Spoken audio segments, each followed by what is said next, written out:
अविभक्त कोरापुट जिला संपूर्ण भाव आदिवासी अंचल ए अंचल को विगत दिन सरकार माने प्रभुत अवहेला कर आसुअछंती। तेणु आमर शीर्ष नेतृत्व जो माने निर्वाचन पूर्वर मैनिफेस्टो रे घोषणा पत्र रे स्वतंत्रता देइथिले जदि आम दल सरकार को आसीबो ताहेले सबुठारु प्राधान्य दियाजिब ओडिशार दक्षिणांचल को अविभक्त कोरापुट जिला अंचल को जो थिरे कि संतुलित विकास काम को त्वरान्वित करा जाई पारिबो। आउ सेथिपाई दक्षिण ओडिशा विकास परिषद बा एसओडीसी गठन करिबा पाई जो निष्पत्ति दिया जाइथिला जो मैनिफेस्टो रे स्थान दिया जाइथिला आम सरकार आसिला परे आज ताकू त्वरान्वित करिबा पाई जाई दक्षिण ओडिशा विकास परिषद गठन करा जाउची एवं सेतिरे टास्क फोर्स गठन करा जाइची। आपनकर ए अविभक्त कोरापुट जिलार आम सरकारंकर वरिष्ठ कैबिनेट मंत्री श्री नित्यानंद गंड महाशयंकर नेतृत्व रे अध्यक्षतार कमिटी गठन करा जाइची। 200 कोटी टंका मध्य बजेट रे व्यवस्था करा जाइची। खूब शीघ्र आपनकर कार्यकारी हेब दक्षिण ओडिशा विकास परिषद एवं ए अंचल को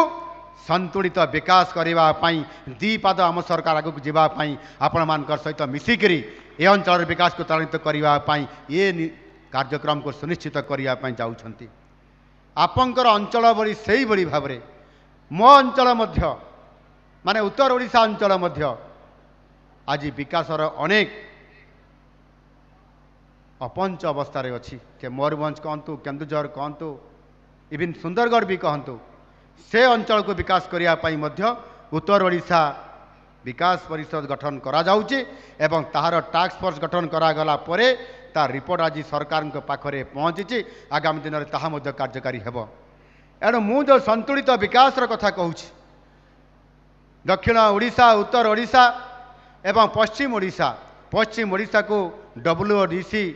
पूर्वर दिया जाइछि। या को संतुलित विकास करने हेले सरकार यह स्वतंत्र भाव में ध्यान देवार आवश्यकता को आज सुनिश्चित करने आम सरकार संकल्पबद्ध। कोरापुट जिला रत्नगर्भा प्राकृतिक खनिज संपद रे भरपूर किंतु दुर्भाग्यवशतः जनकल्याण यार सदुपयोग हो पारि नाही। आम सरकार एथिपाई अंटा भिड़िछंती प्रत्येक जिले रे किभली भाव में शिल्प प्रतिष्ठा हो पारिब एवं लोक माने से अंचल रे मध्य शिल्प प्रतिष्ठा सहित एम्प्लॉयमेंट एवं जॉब रो क्रिएशन केमती हो पारिब आउ सेथिपाई मध्य एहाको गुरुत्व आरोप करने सहित शिल्प समृद्ध करने को ओडिशा को आम सरकार निष्पत्ति नहीं। आउ सेथिपाई उत्कर्ष Odisha make in Odisha conclave 2025 पाई किभली भाव में ओडिशा को अधिक इन्वेस्टमेंट आसीबो सेथिपाई देशर विभिन्न सहर मानकरे रोड्स करा जाउछि। दिल्ली रे मुंबई रे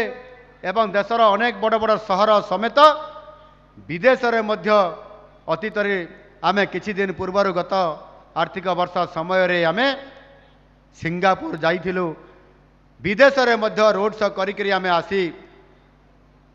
चलित वर्षर जनवरी 28 एवं 29 तारीख रे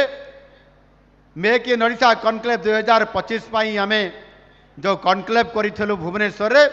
माननीय यशस्वी प्रधानमंत्री नरेंद्र मोदी निजे आसिकरी ओडिशा एक संभावनार राज्य आउ ओडिशा रे आपण माने आसी शिल्प प्रतिष्ठा करंतु एवं मु निजे अर्थात भारत वर्षर प्रधानमंत्री नरेंद्र मोदी हिसाब रे निजे मोदी जी कहिथिले मु निजे गारंटर हिसाब रे रहउची आपण माने इन्वेस्टमेंट करंतु आउ आज ताहा संभव हेबा पाए जाउची। आगामी दिन में प्रतिटी जिले में शिल्प समृद्ध आम ओडिशा हेब प्रत्येक जिले में हेब एवं कोरापुट जिले में भी हेब।